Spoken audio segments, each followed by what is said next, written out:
शिव जो अजर और अमर है, जो कभी मृत्यु के घाट पर नहीं उतरे, अर्थात जो निरंतर अविरल भक्ति के रूप में बहता है, जो निरंतर शिव भक्ति के रूप में, अविरल भक्ति के रूप में बह रहा है, वो शिव ही है।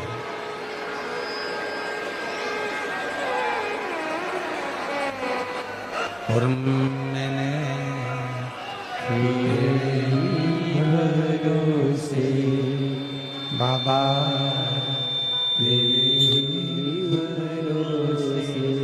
भरोसे उड़ती जाएगी बाबा डोर तो छुपना में कटी जाएगी।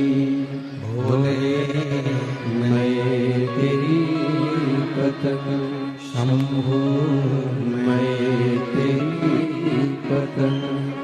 ये शिव भक्ति की जो धारा है, शिव भक्ति की जो निरंतर बहने वाली धारा है, ये कोई साधारण सी धारा नहीं है।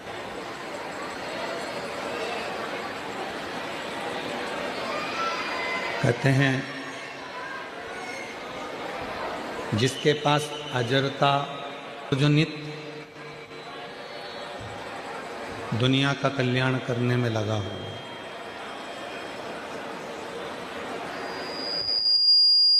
उसको दुनिया का कोई भी ताकत कभी समाप्त नहीं कर सकती।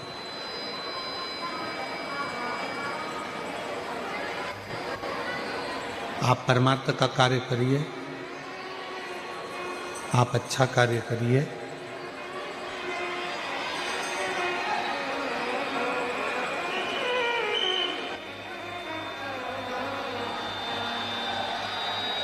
आप परमार्थ का कार्य। इधर भी आवाज नहीं आ रही है श्रीमान, और उधर भी आवाज नहीं जा रही है, आगे बैठे वालों को भी आवाज नहीं है, इनको पास में भी नहीं है।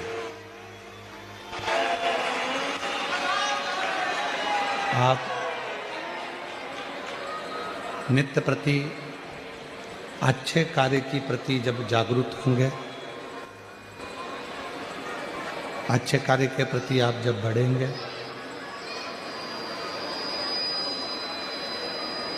तो ये निश्चित है कि परमात्मा आपका साथ जरूर देगा। हम जब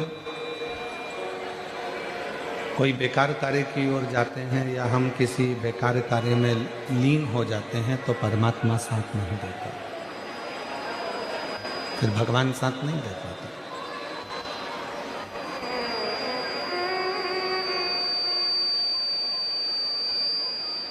अच्छा कर्म यदि कर रहे हैं आप लोग, अच्छे कर्म में यदि डूबे हुए हैं आप लोग, तो परमात्मा आपका कदम से कदम मिलाकर साथ देगा। स्पीकर और नहीं चल रहे हैं, अंदर के भी नहीं चल रहे हैं, तो बाहर के क्या बोले। शंभो शंभो शंभो शंभो शंभो। जब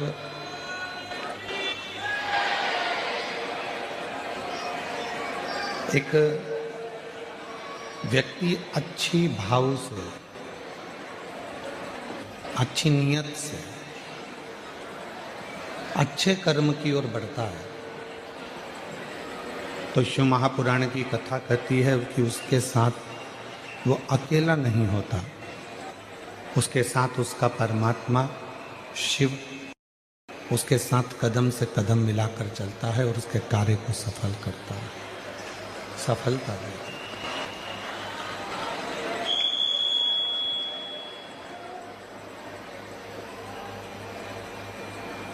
पृथ्वी पर बैठकर, भूमि पर बैठकर,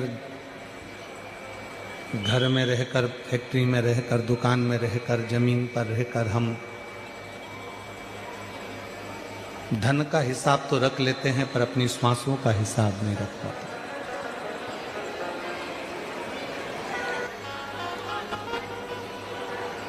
और एक दिन ऐसा होता है कि वो श्वास जिसका हमने हिसाब नहीं रखा, वो श्वास कब समाप्त हो जाती है हमको मालूम नहीं पड़ता।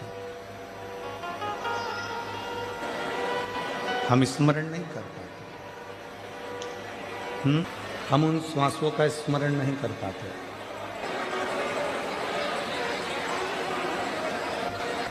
श्रीमान, इधर भी आवाज नहीं जा रही है, इस पंडाल में भी, और इस पंडाल में भी आवाज नहीं है। आपके लड़कों को भेजकर पता क्यों नहीं?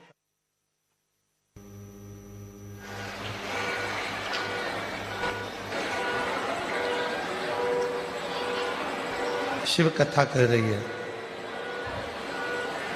भगवान शंकर की पवित्र कथा कर रही है, शिव महापुराण की कथा कर रही है।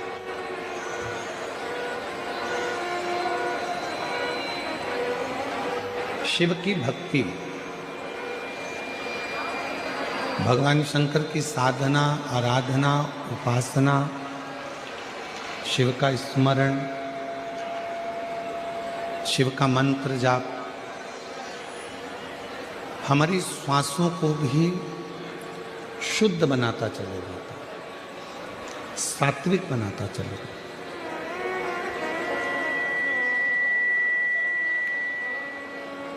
कपड़ों की गणना आपके पास में है। अलमारी में कपड़े कितने हैं इसकी गणना आपके पास में है। कौन कौन सी साड़ियां हैं, कौन कौन से कपड़े हैं, कौन कौन सी जीन्स है, कौन कौन सी टी शर्ट है, इसकी गणना आपके पास है। पर कपड़ों की गणना के साथ में अपने कर्म की गणना आपके पास में नहीं। कपड़ों की गणना करना सरल है, पर अपने कर्म की गणना करना कठिन है।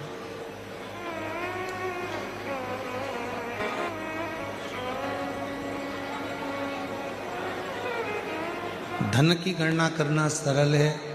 श्वासों से हम कितना मंत्र जाप किए हैं, श्वासों से हमने कितना प्रभु का स्मरण किया है, ये आपके पास नहीं होगा। पर गरुड़ पुराण में एक लाइन लिखी हुई है कि व्यक्ति के जब प्राण छूटते हैं, व्यक्ति जब अपने प्राणों को छोड़ता है, गरुड़ पुराण कहती है, तब मरने से कुछ क्षण पहले उसने जैसा जैसा कर्म करा होता है, उसकी एक पूरी फिल्म उसके मरने के पहले उसकी दृष्टि में पूरी दिखा दी जाती है कि अब तुम्हें जाने के बाद कैसा कैसा कर्म का भोग होगा। कर्म का भोग कैसे होगा?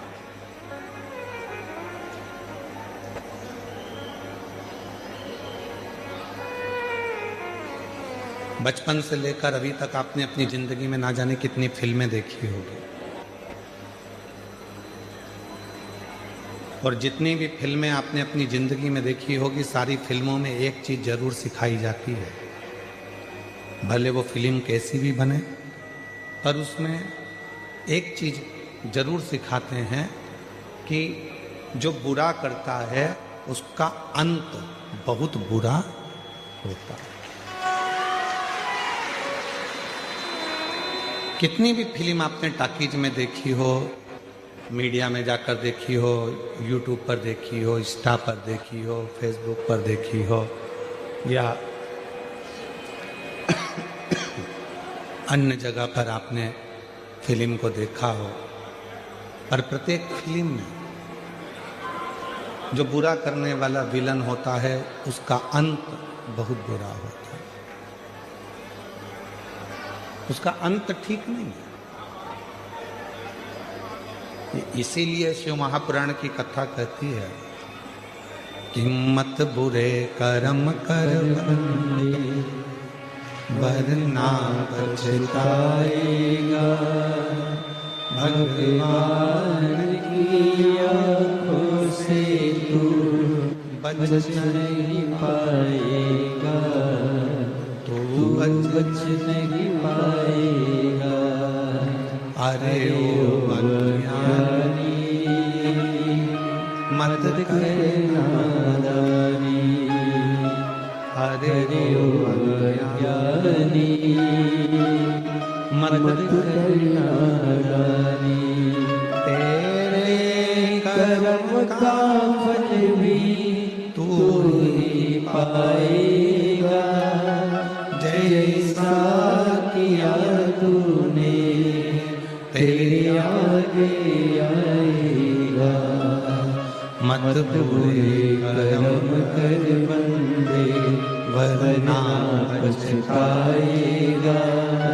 भगवान की आंखों से तू बच नहीं पाएगा, तू बच नहीं पाएगा। कर्म का भोग मनुष्य को भोगना। भगवान को मानो चाहे ना मानो,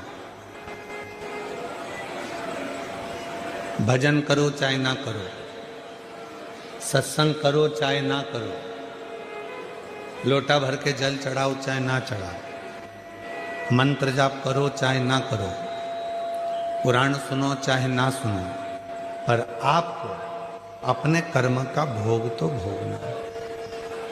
और कबीरदास जी ने बड़ी सुंदर भाषा में कहा है कि गुरु की करनी गुरु भरेगा और चेला की करनी चेला, और उड़ जाएगा हंस।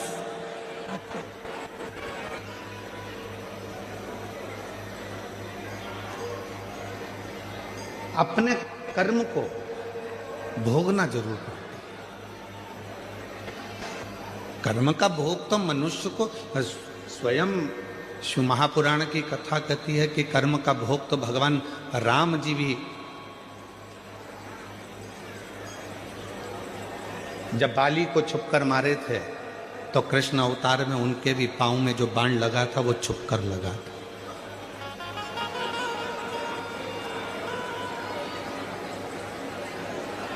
आप अच्छा कर्म करेंगे, अच्छा प्राप्त होगा।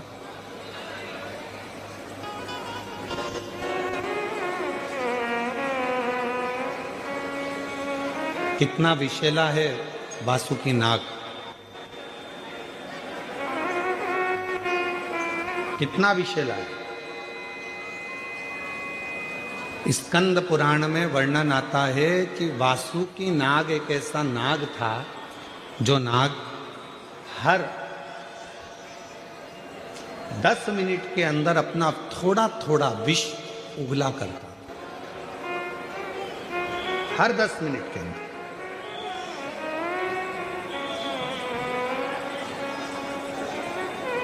छोटू भाई, शंकर भगवान ने, शिवजी ने अपने गले में वासुकी नाग को रखा, पर वासुकी नाग का एक क्रम था कि सारे नागों में वासुकी नाग ऐसा था कि हर 10 मिनट में वो विष को त्यागता था, विष छोड़ता रहता।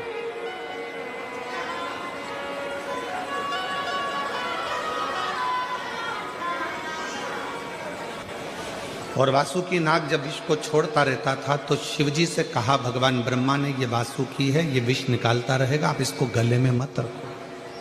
शंकर भगवान ने कहा भले ये विष छोड़ता है पर इसको मुझे अपने करीब में रखना जरूरी है, वरना